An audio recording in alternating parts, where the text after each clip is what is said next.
Pokémon is a wonderful game of adventure, friendship, and understanding the power that's inside. As it turns out, that power is a whole bunch of math. Pokemon games are filled with all sorts of obscure and highly specific mechanics, and today we're going to try to truly understand the math behind a few of them. Buckle up and get ready to learn all about the hidden value that determines everything from a Pokemon's nature to its spin to pattern, the implications of randomized encounter tables, and the obscure score mechanic that was abandoned after just a single generation. Enjoy.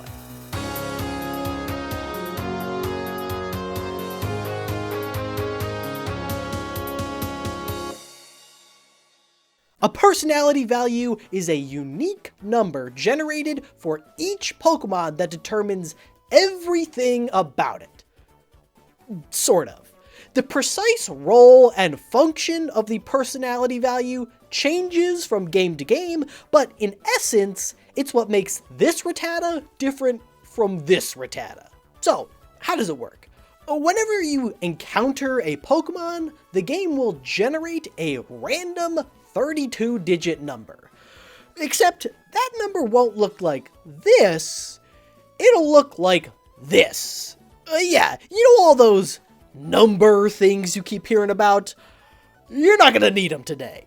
Binary is a unique counting system, much like the one that you're probably familiar with. And, in fact, it works in pretty much the exact same way, except instead of being base 10, it's base 2. In a base 10 system, we have 10 distinct characters that represent different amounts, and for numbers greater than 10, we use multiple symbols, with each one being worth 10 times more than the one to its right. So a 1 by itself is just 1, but a 1 in the second position is 10. So take the number 42. This is really just saying that you have 4 10s and 2 1s. Add them together and you get 42.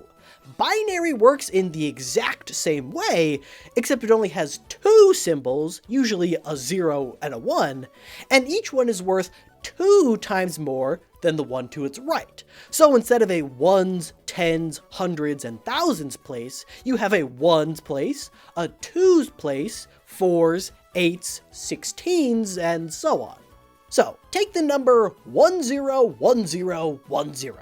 In binary, this represents 0 1s, 1 2, 0 4s, 1 8, 0 16s, and 1 32 for a total of 42. And thus is your 40-second explanation of an entirely new counting system.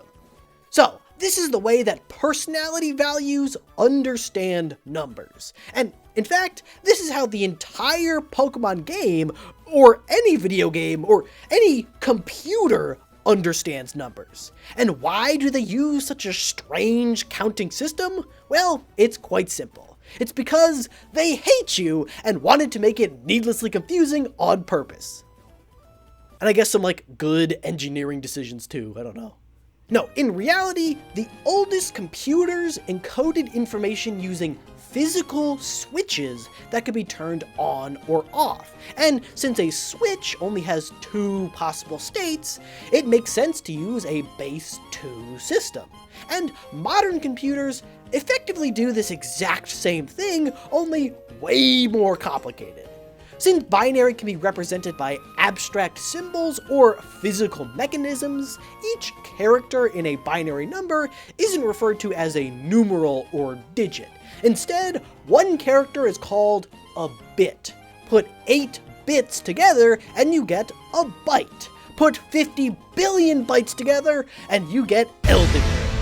A Pokemon's personality value is made up of 4 bytes, or 32 bits, that are randomly generated when you first encounter a Pokemon.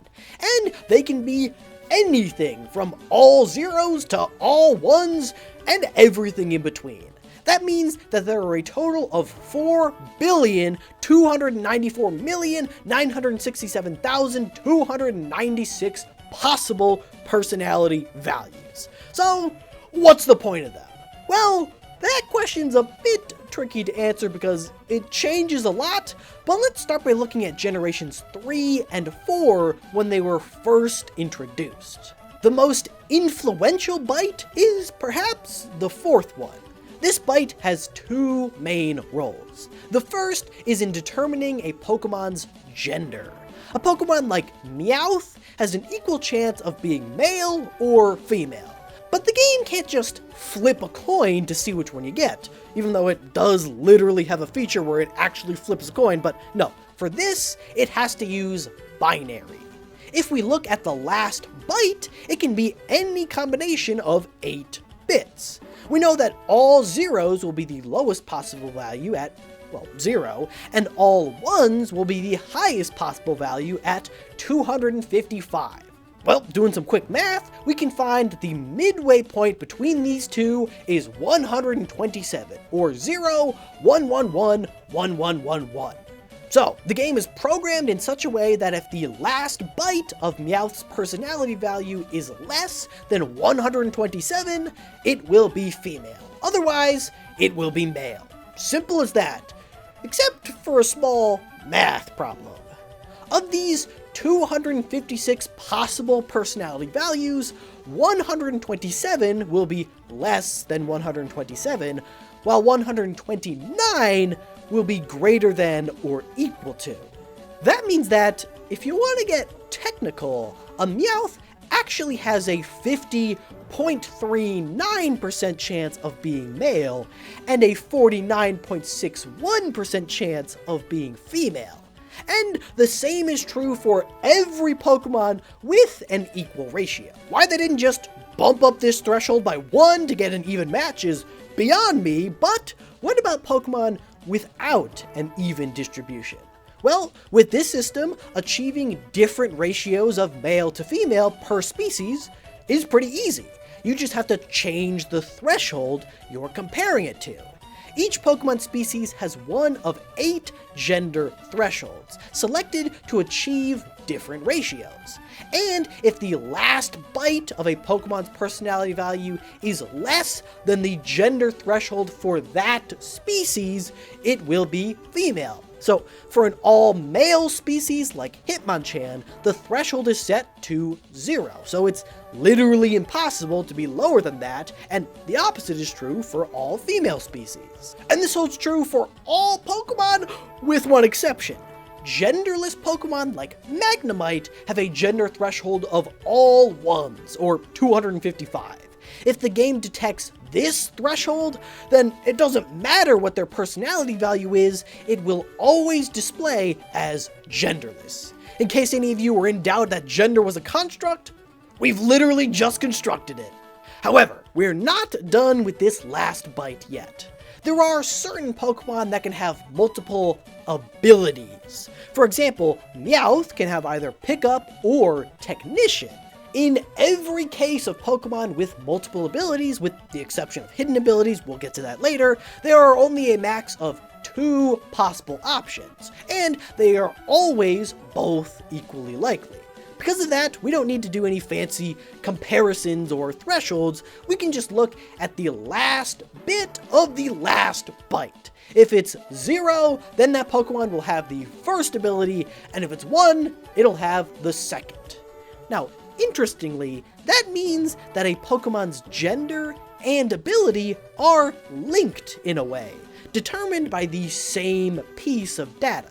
Now, you may think, well, sure, that's technically true, but it shouldn't really matter. I mean, the ability is determined by the last bit in the ones space, so it's not like it's gonna send you over the threshold or anything. And normally, that would be true. But remember that slight imbalance in the gender ratios from before? In a species like Meowth, with an even gender distribution, both male and female Meowths have an odd number of possible personality values. That means that it's impossible to split them perfectly in half, which results in different genders being ever so slightly biased towards one ability or another. A male Meowth will have a 50.39% chance of having Pickup, while a female Meowth will have a 50.38% chance of having Technician. Now, this only applies to Generations 3 and 4. Generation 5, things get a little more complicated because they gave some old Pokemon new ability options, but didn't want Pokemon transferred in to suddenly get their abilities changed, and it gets super complicated. I really don't understand it, so we're just going to pretend that it doesn't exist for now. Great. So now we should have some idea of how personality values encode information and how that information determines a Pokemon's characteristics. I'm just left with one question. What the heck does any of this have to do with a Pokemon's personality? Well, it turns out very little, but it does determine your Pokemon's nature, which is, kind of the same thing, I guess. This one's a bit more complicated, but basically, the game takes a Pokemon's entire personality value and does the binary equivalent of dividing it by 25. It's then left with some remainder. 0 for a number that 25 goes into evenly, or some number between 1 and 24 for those that don't. That leaves you with 25 possible remainder options, which, hey, is the exact number of possible natures in the game. Now, I know, any discussion about binary encoding and PMOD functions is absolutely riveting, but the fourth and final major factor that the personality value determines is perhaps the most exciting: shininess. In a previous video, I said that a Pokemon game would compare a Pokemon's personality value to your trainer ID, and if they match, your Pokemon would be shiny. Well, as it turns out, that's probably about 20% true. In reality, whether or not a Pokemon is shiny is determined by 3 numbers. Your trainer ID, which is a 2-byte binary number that you can find in decimal form on your trainer card, a secret trainer ID, a second hidden number that was introduced to reduce the chances of a traded Pokemon being recognized as originally belonging to you if you happen to have the trainer ID as someone else, and the Pokemon's personality value. Basically, the game compares your trainer ID and secret ID to the first and second half of the Pokemon's personality value to see if they match, but it does it in the most bizarre way possible. It uses a function called an exclusive OR function, which basically just compares each number bit by bit. If 2 bits in the same position are the same, the result becomes a 0. If they're different, it becomes a 1. Instead of just comparing the trainer ID to the first half and the secret ID to the second half, they first compare your trainer ID to your secret ID to get a new binary number. They then compare that to the second half of your personality value to get yet a new number, and then compare that to the first half of the personality value, and if that value is less than 8, your Pokemon will be shiny. In Generation 6, they increased the shiny odds, so they changed the threshold to 16. Because you end up with a 2-byte number, there are 65,536 possible numbers, resulting in shiny odds of exactly 1 in 8,192 in Generations 3 through 5, and 1 in 4,096 in Generation 6 onward. Makes sense? As far as I can tell, this weird method was used so that shiny Pokemon can be as random in their abilities and stat spreads as regular Pokemon.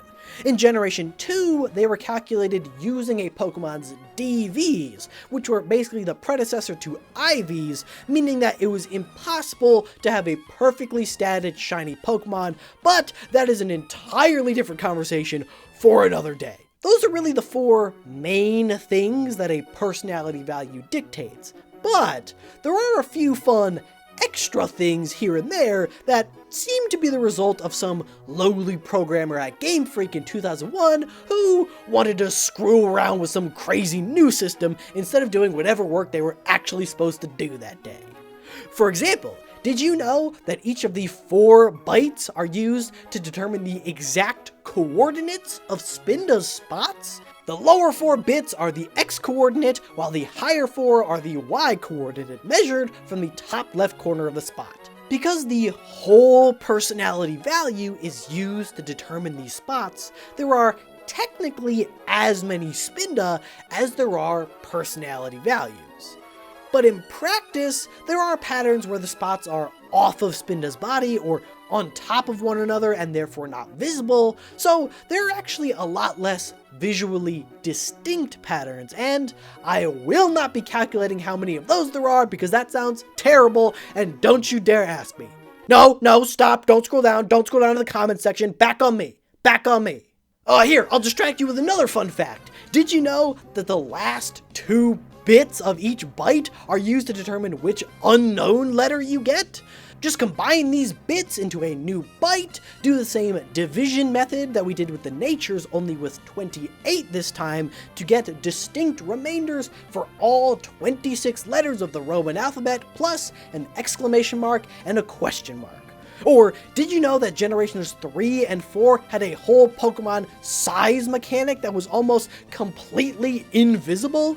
The game uses a much more complicated version of the shiny Pmod function that incorporates a Pokemon's IV values to get an exact size to the 10th of an inch for every one of your Pokemon. Now, there is no visual indication of any of these sizes, nor do they affect the gameplay in any way outside of one NPC per game who will give you like an elixir or something.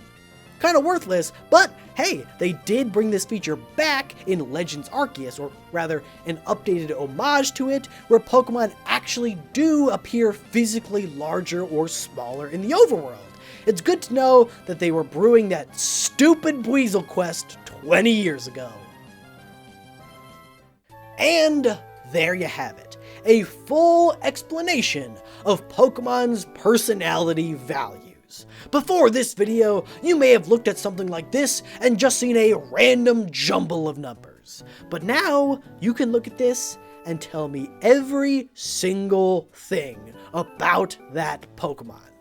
Except, what the actual Pokemon is. Or any of its stats. Or its gender without knowing the gender threshold. Or whether or not it's shiny because you don't know anything about the original trainer that it belongs to. And also, you can't actually view any of these numbers in-game, so there's no way that you'd actually be able to see this to begin with. But, hey, on the off chance that this is an unknown, you can say, for 100% certainty, that it's a Q. Luck has always been a central part of Pokemon. It adds a bit of variety and unpredictability to battles. People love to get super salty about it, but let's be honest. Most of the time, it's really not that bad. I mean, you whiff a Focus Blast, you just potion up and try again, no big deal. That is, of course, unless you're doing a challenge run, like say, the infamous Nuzlocke, which adds permadeath and limited encounters to turn a game of Pokemon into a Game of Thrones. Suddenly, an errant critical hit can ruin or save a run. A good or bad encounter can be the difference between a steamroll or a Sisyphean crawl. Here, bad luck can be a matter of life and death. Now, I'm sure anyone who's attempted a Nuzlocke has had their fair share of bad luck. But no matter how many 95% accurate air slashes you've missed, no matter how many times you've been crit killed, there is one moment in Nuzlocke history that trumps all of that. One moment so devastatingly unlucky, dare I say disrespectful, that it can scarcely be believed. How do I know about it? Because it happened to me! Folks, today I'm going to tell you a little story and uncover the math behind the unluckiest moment in Nuzlocke history. Richard, hit that intro. Before we can get into the math, I need to give you a little background. this particular moment occurred in a variation of a standard Nuzlocke challenge run known as a cage lock. Me and two of my friends were playing through Pokemon Omega Ruby and Alpha Sapphire with the following rules. You are only allowed to capture the first Pokemon you encounter on every route in the game, and if a Pokemon ever faints, it is dead and cannot be used again. This game has also been randomized, meaning that every Pokemon you can potentially catch and fight is completely random. In addition, after every single gym battle, we must participate in a series of cage matches against each other. You send one of your Pokemon from your team into the cage to do battle against one of your opponent's Pokemon. If you win, you can choose from one of the following perks for the victorious Pokemon. You gain the use of TMs, held items, or you can get a new free encounter on a previous route. And if you lose, that Pokemon is dead.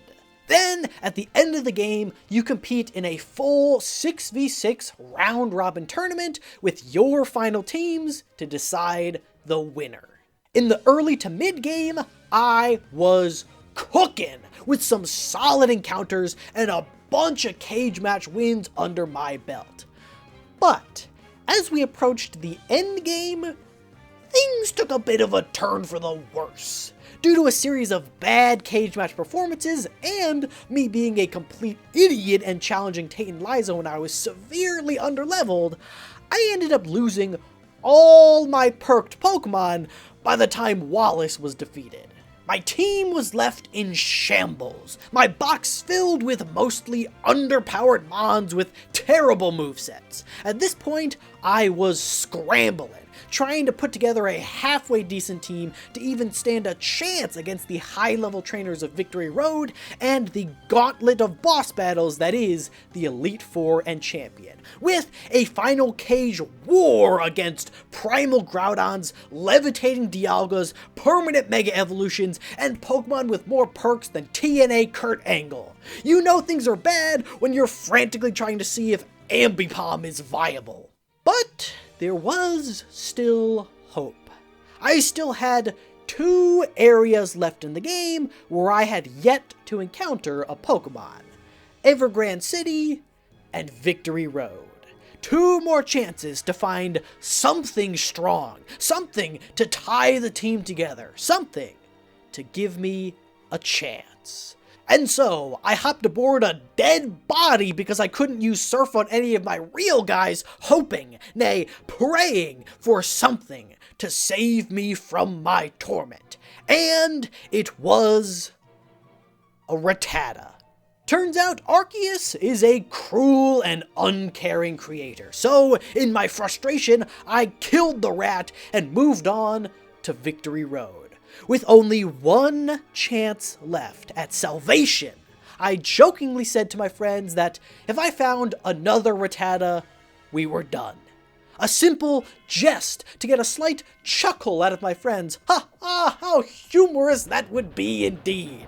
But, strangely enough, I didn't end up finding that encounter all that funny.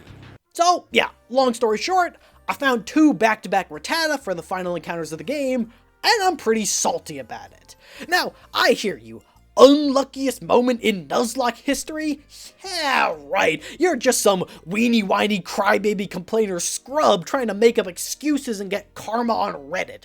But, I assure you, this is no mere excuse. You'll find no copium here, for I have the receipts. The undeniable, mathematical truth that in any reasonable universe, I would have won this cage lock. Strap in, folks.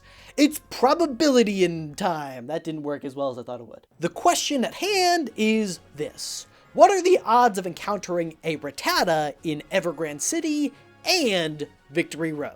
In order to answer it, the first thing we need to do is figure out how many possible Pokemon we could have encountered. Due to the way the randomization works, this includes both regular Pokemon, alternate forms, and mega evolutions, which can be encountered in their already mega state. That brings the full pool of encounterable Pokemon to 804. So, that means that the odds of encountering a Rattata in Evergrande City, or any given route for that matter, without knowing the encounter pool ahead of time is simply 1 in 804. The odds of encountering a Rattata in Victory Road is exactly the same. So, to find the odds of finding a Rattata in Evergrande City and then in Victory Road, we just simply multiply these two odds together. Since the odds are the exact same for both areas, we can simplify this to be 1 in 804 to the second power. To put it more generally, the odds of something happening several times in a row is simply the odds of it happening once raised to the power of the number of chances it has to occur.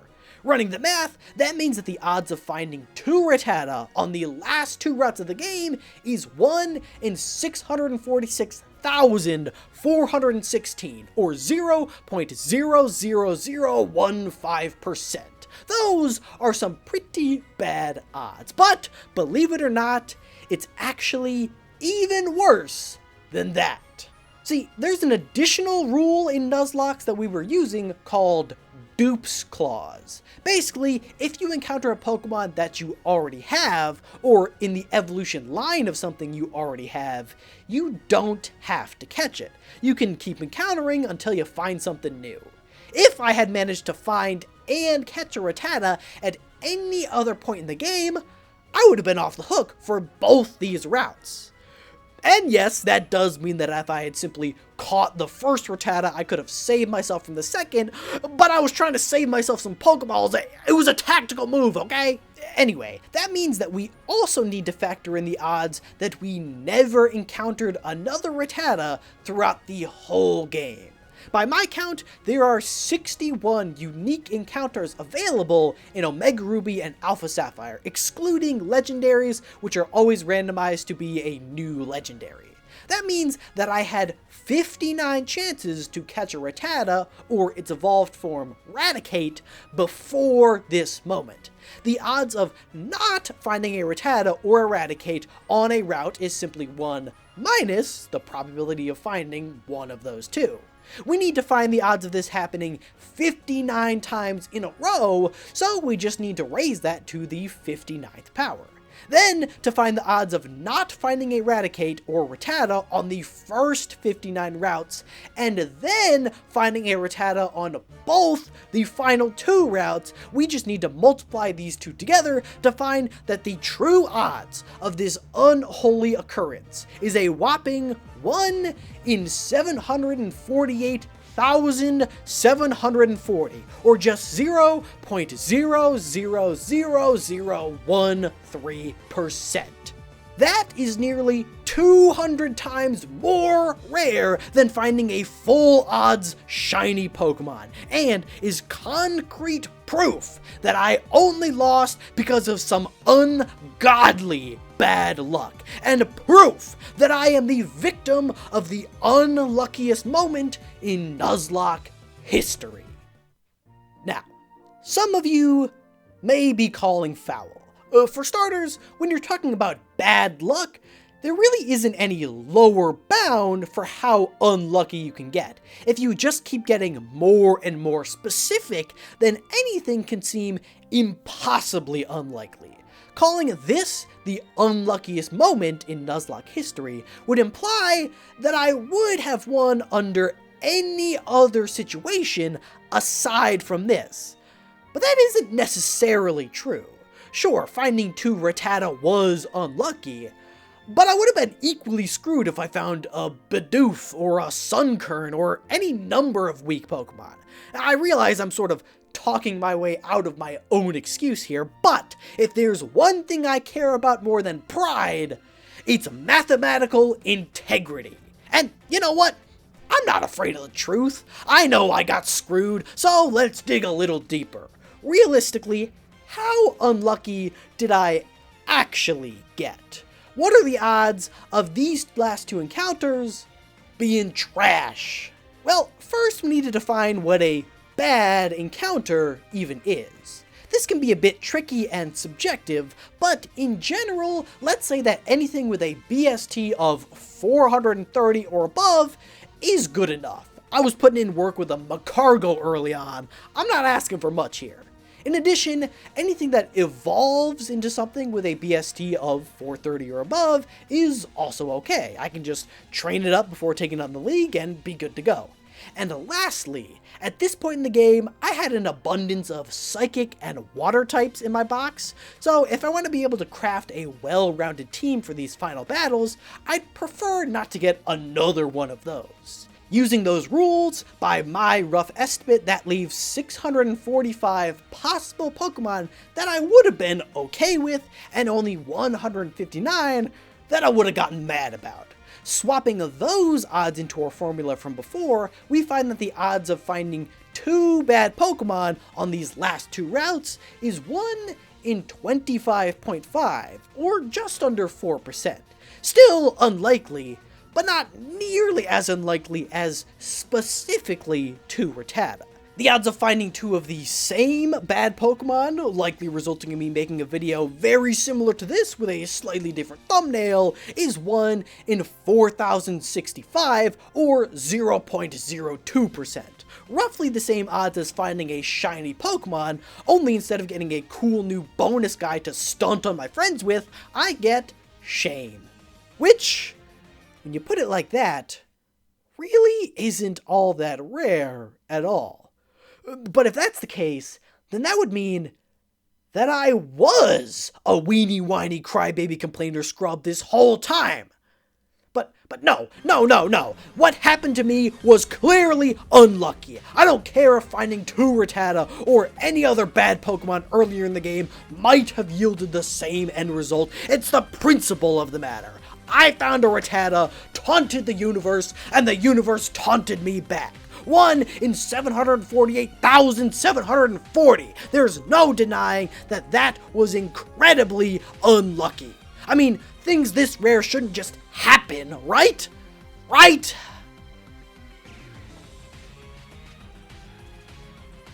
Ah, hell.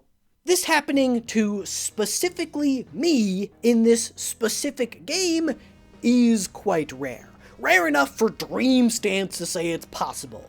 But something like this happening in general, maybe not so much. For you see, this cage lock was not the first rodeo for me and my friends. We've been doing Nuzlocke challenges together for years now. By my count, we've attempted 31 different Nuzlocke runs of different games. Now, not all of those runs made it to the end. Some particularly cursed ones ended before the first gym, so estimating that on average we make it 40% of the way through a game before losing, that's a total of 13 complete games across 3 people. Assuming that each game has roughly the same number of encounters, the odds of at least one of us getting the same crappy Pokemon twice in a row at any point throughout the game is a whopping 94.455%. The odds of at least one of us getting a Rattata, making a joke about quitting if we get another one, and then getting another one on the last 2 encounters specifically is 9.25%, around 1 in 11. And the odds of that happening specifically to me at some point is 3.1%. Barely rarer than missing an air slash, which you'd still be mad about, don't forget, don't lie to me. But it's not nearly as rare as we first thought. And not rare enough to use as an excuse for getting stomped into the ground in that final cage match. And that leaves us with one undeniable mathematical truth. I am a weenie whiny crybaby complainer scrub. There is no excuse. I'm just a loser. But then again, the game's not over yet. At the time of recording, we've yet to hold that final cage match. My team may not be the strongest. We may not have these fancy TMs or held items. But if today's proven anything, it's that we've got brains. We've got determination. And god damn it, we've got a chance. So you know what? Come on, fuck you, the Rattata. We've got a cage match to win. Ugh.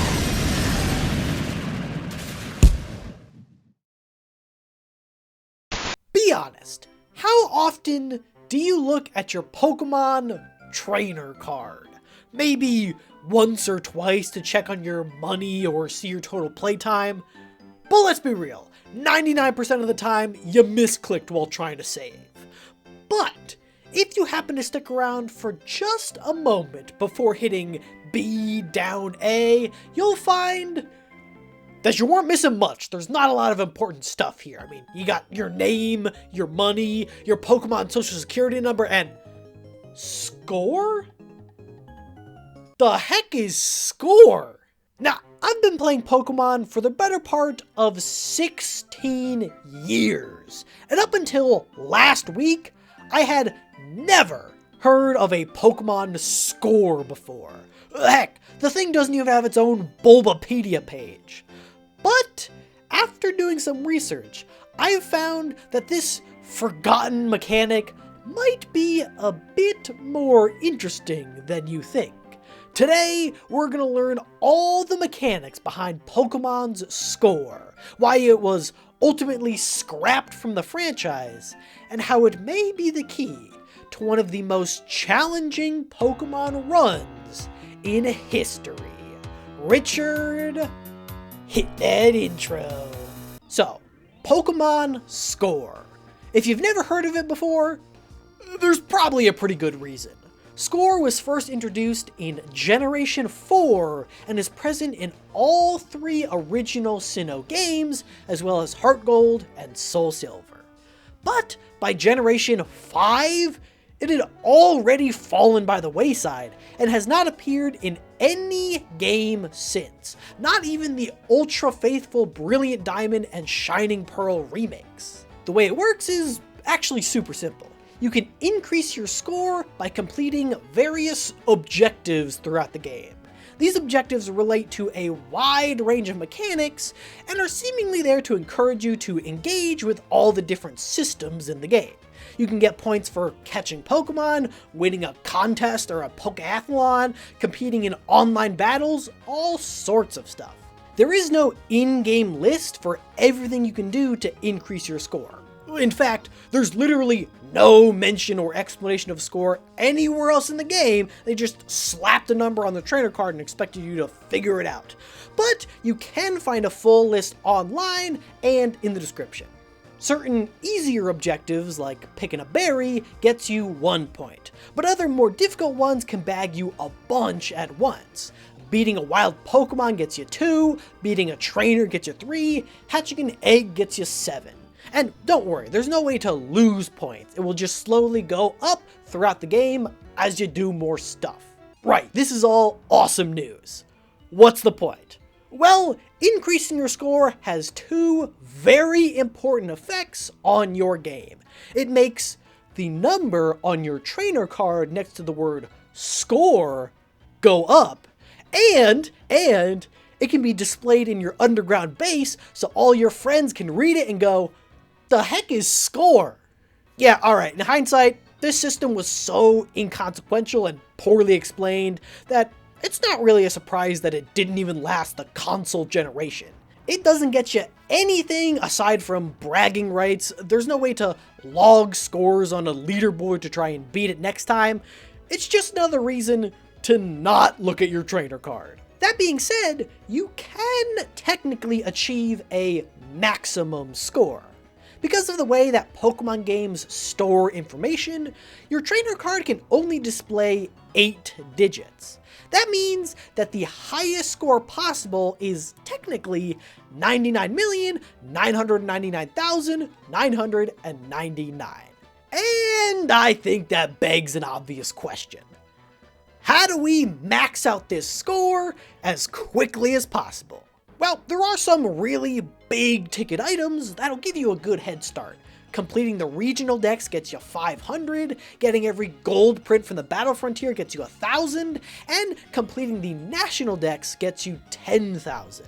You'll also naturally rack up another 10,000 or so points just in the process of completing the Pokédex and the Battle Frontier, since you get 20 points for registering a Pokédex entry and 7 for completing a set in any Battle Frontier facility, plus some extra for catching Pokemon. But what about the remaining 99,978,499? Well, for that, you're going to want to find the most efficient and repeatable way to rack up points. Back when the GTS was still open, you could get 40 points for every single online trade. But that shut down in 2014. Things like entering the Hall of Fame and winning a contest can get you a decent amount of points at once, but they also take a considerable amount of time to do. As far as I can tell, the most efficient score per second method that's still currently available is trading Pokemon in the Union Room. If you get a friend, or let's be honest, more likely 2 DSs, and trade any 2 Pokemon, both trainers will get 10 points. The whole animation takes 51 seconds to complete, meaning that you're getting a cool 11.7 points per minute. At this rate, if you just sit there and continually trade back and forth, you'll hit that maximum score in a measly 16 years and 2 months. Assuming you never sleep. So, technically it's possible, and if you tried it while the GTS was still active, you could have done it in just 4 years, but probably not that practical. And again, for your efforts, you get the incredible prize of bragging to all your friends about your Pokemon score and them going, "What is that?" Yeah, alright, it sucks pretty bad. And isn't so much difficult as it is incredibly tedious and boring. But what if we looked at things from the opposite perspective? What is the lowest possible score that you could have when credits roll? If we turn this baby into a game of golf, suddenly it turns it from a decades-long grind to a super interesting and unique challenge. Probably the first time golf and interesting have been used in the same sentence, so see, there you go! The score mechanic wasn't entirely useless after all. We made golf fun, basically. We want to try to beat a game of Pokemon while completing as few of the things on this list as possible. Now, some of these are super easy to avoid. Oh, no! How am I supposed to beat a game of Pokemon without ever writing a letter? However, a lot of these are simply unavoidable. Like, heck, you get 35 points for just beating the game. You also need 8 badges to enter the Elite Four, and each badge gets you another 30 points. That's 240 unavoidable points in the Sinnoh games, and 480 in Johto. And speaking of gyms, you also get points for every trainer you defeat, and there are loads of unavoidable ones. And you get points for registering new Pokédex entries, including your starter Pokemon. And, you know, the game's called Pokémon. You're probably gonna need a couple of them. And while there are lots of things on here that are easy to avoid, there are a ton more that aren't. Like, we've established that you get points every time you register a new Pokemon in your Pokédex. But think for a second about what that means. You can never catch any new Pokemon for the whole game, and you can never evolve your starter, because Monferno is a new Dex entry.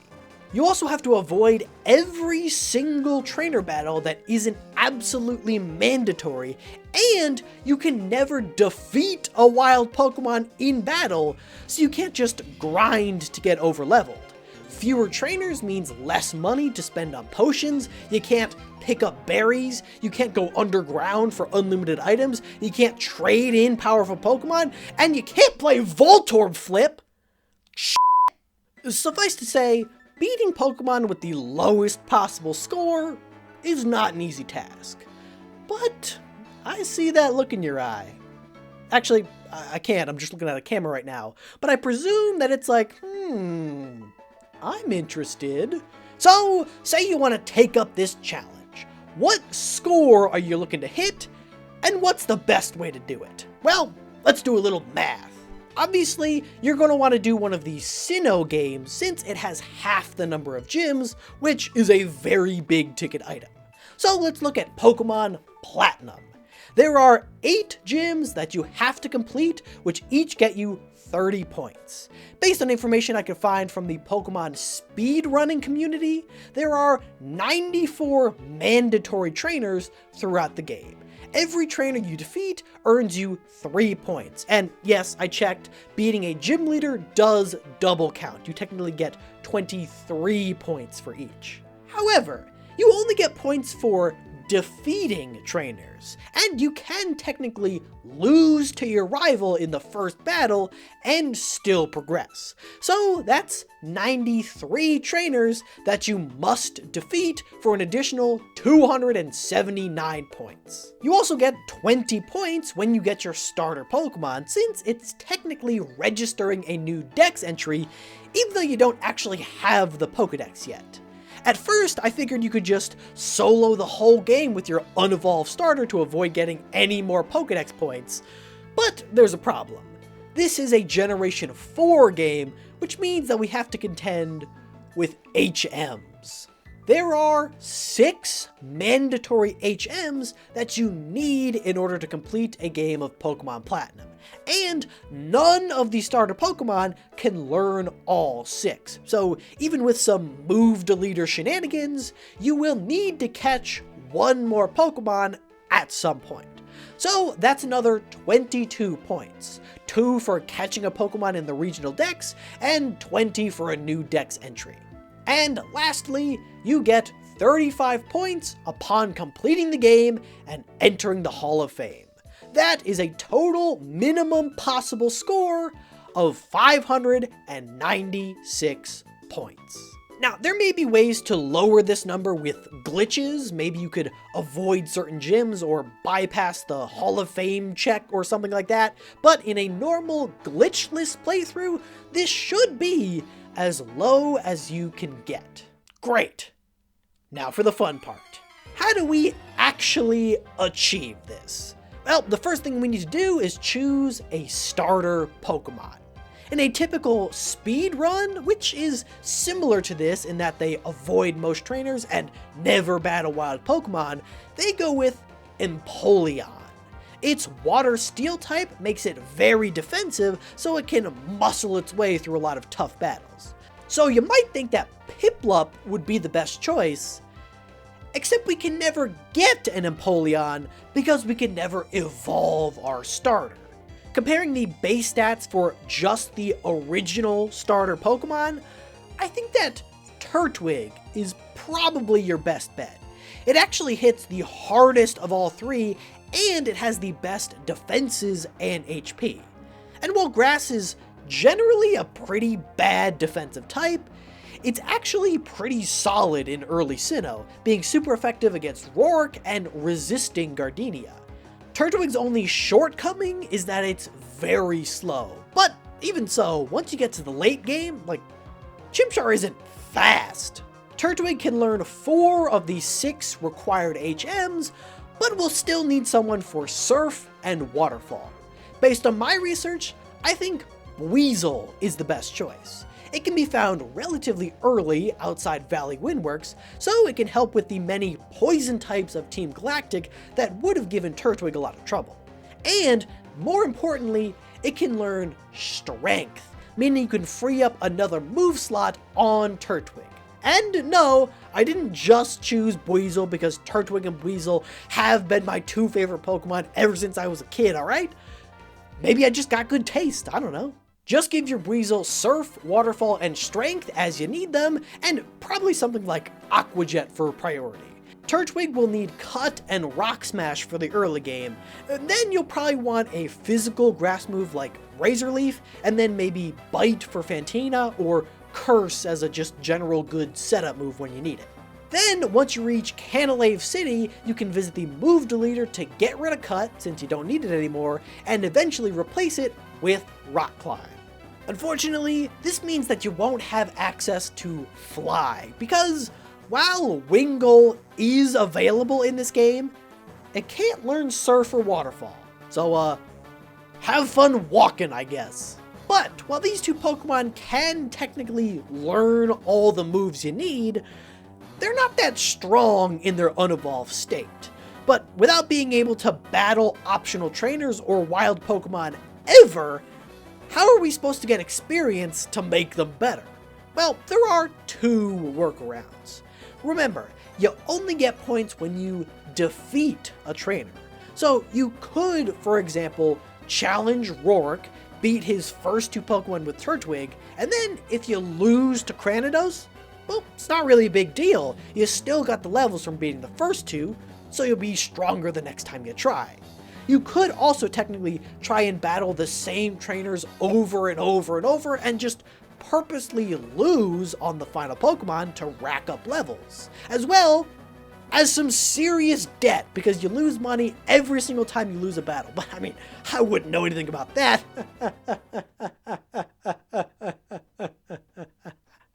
Another option for leveling up is exploiting the Pokemon Daycare.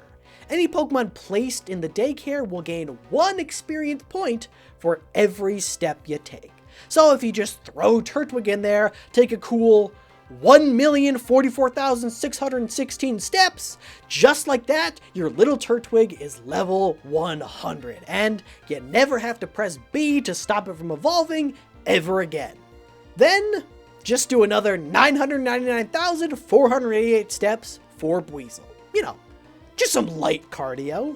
But if you do, then you will have 2 powerful Pokemon ready to sweep the rest of the game, as well as even more crippling debt because it costs $100 per level you gain to take a Pokemon out of the daycare. You can definitely eventually afford it based on just the mandatory trainers, assuming you don't lose too often, I guess. But you might have to get a couple levels, then beat some trainers, then put them back in and get a couple more, and so on. You gotta have like a payment plan for those steroids. But once you're done, the rest of the challenge might not actually be that hard. I did the math, and at level 100, none of Cynthia's Pokemon are able to OHKO a level 100 Turtwig. Even if you have abysmal IVs, an Ice Beam from Milotic only has a 3% chance to 2-shot. And to be fair, if you do this, then the run might not actually be all that difficult from here on out. The real challenge would come from finding the minimum possible level that you could still beat the game at. But I think that's a problem for another day. Also, if anyone wants to try this minimum score run challenge out, let me know how it goes. I'm super curious if it's actually fun or just like kind of a normal solo run. But that is the entirety of Pokemon's Lost score mechanic explained. While it may not have been that useful in the end, when you try to push it to its absolute limit, it can create fun new challenges and force you to play Pokemon in a way that you might never have before. So, the next time you fat finger your D-pad and accidentally open up your trainer card when you're trying to save, take a second to gander at your score and see how you're stacking up. I mean, I'm still not going to open it intentionally. Like, what? We figured out that its main use is to find an objectively useless number? Yeah, no, get me out. And a huge thank you to all my supporters on Patreon, including Alakazam, Aspa102, Big Dog Tie for the Win, Captain Kirby, Sidian, Sherry and Mark, Stylish, The Boss Killer 94, Ty Studio, Tricks of Crows, and did you know that the character limit on Patreon is very high? Well, it is high enough, in fact, that I could name myself M.